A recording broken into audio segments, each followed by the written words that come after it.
Hi, and welcome to the Acme Tool. My name is Leah Harper, and today I'll be walking you through this short podcast to help ensure you're incorporating equity, diversity, inclusion, and accessibility principles into whatever medical education intervention you're envisioning.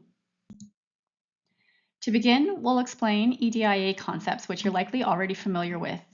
We'll then move on to identify 3 common pitfalls that you can easily avoid. Finally, we'll look at some additional opportunities to build your own personal capacity as a medical educator. Equity. This is often defined in opposition to equality. Equality demands that all learners get the same opportunity, resources, or support, while equity dictates that learners get the opportunity, resources, or support that they actually need. Consider an anatomy class where every learner is asked to cut out images of body parts and append them to a model of a body to increase hands-on learning. If every learner is offered a free pair of scissors, this on the surface seems beneficial. But if everyone receives a pair of right-handed scissors, the 10% of left-handed learners now not only continue to struggle without scissors, but they have to compete with classmates who do have scissors. As medical educators, a useful question is, does this intervention consider the needs of the individual, or does it assume that everyone would benefit from the same? Diversity. This refers to the makeup of the cohort of learners or teaching faculty and whether or not it reflects the diversity of the broader community. There are, however, other important forms of diversity. This includes diversity in learning materials and the authors who create them, diversity as a consideration in the content of being learned, and diversity of perspectives studied. One of the best ways to increase the likelihood that your intervention takes diversity into consideration is to have a truly diverse team involved in the process from the beginning. Inclusion. This is often defined alongside diversity, where diversity is being invited to the party and inclusion is being asked to dance. Inclusion must go hand in hand with diversity, or you'll simply have homogeneity. Diversity without inclusion means tokenistic presence without the freedom or support to be your whole self. Inclusive medical education interventions would be concerned with how the intervention affects a learner's sense of belonging and belief that they are valued. Accessibility. Accessibility involves removing barriers and creating facilitators so that all learners can engage with all educational opportunities. An accessibility-minded medical educator asks, does this intervention work towards a learning environment or learning experience that serves all, no matter the differences they may experience in hearing, seeing, moving, or cognitively processing?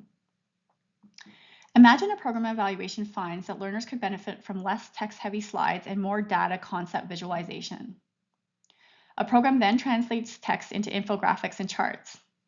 Unexpectedly, this may create a new problem for the 4% of learners with color deficient vision who cannot differentiate the color-coded graphs that are now core to the curriculum. A simple solution would be to use colors plus shapes to indicate differences in visuals, but this workaround would be missed if accessibility wasn't a core consideration.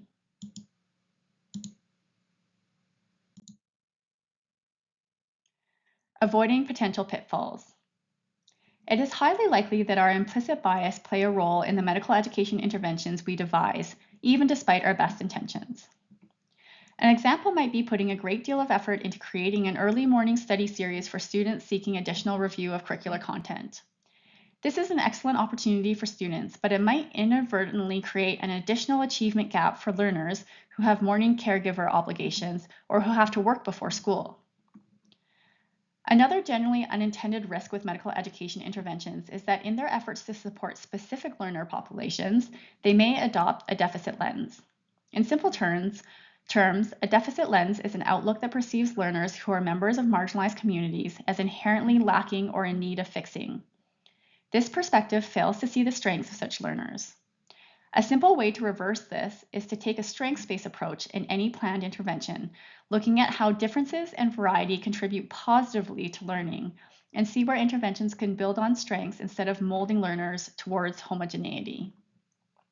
And third is intersectionality. This is a term coined by Kimberly Crenshaw to capture the overlapping and unique nature of discrimination for people holding multiple non-dominant identities. To think intersectionally is to apply a critical perspective to educational content and approaches to consider if they still work for those in the intersections of marginalized identities. For example, a variety of large-scale structural interventions have made significant advances in increasing the number of women in medical school, but Black women continue to be underrepresented. This suggests that interventions made failed to think intersectionally about the unique barriers experienced by Black women in pursuing medical degrees. How to build your personal capacity. Cultural humility asks medical educators to move beyond cultural competence. Cultural humility involves ongoing self-reflection and reflexive educational practice that integrates the educator's own cultural practices, assumptions, and bias that impact the way the educator interacts with the outside world. A culturally competent med-ed intervention might look at ways of better supporting learners educated outside of Canada to the ways of learning in a Canadian context.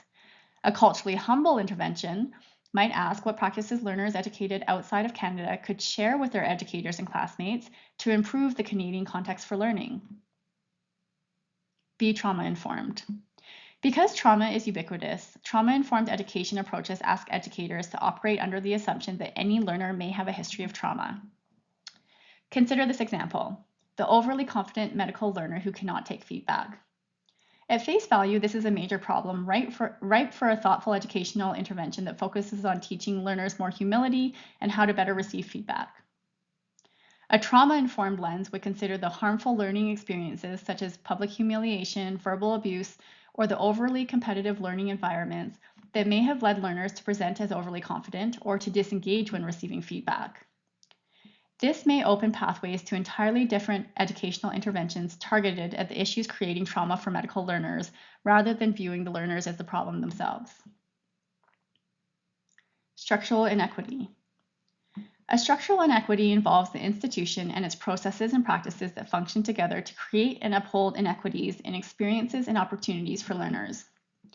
Educational interventions focused on structural inequities might look at data over years to identify outcome disparities for certain groups of learners and then work with those learners to design appropriate structural interventions. As an example, research by Brewer et al. In 2023 has found that women residents in emergency medicine experience disparities in how they are evaluated and given feedback in comparison with men. An appropriate structural intervention might be a bias mitigation rubric or framework for feedback paired with a comprehensive educational program to address gender bias in assessment for all emergency medicine preceptors, with the emergency medicine residents playing a partnership role in the program design.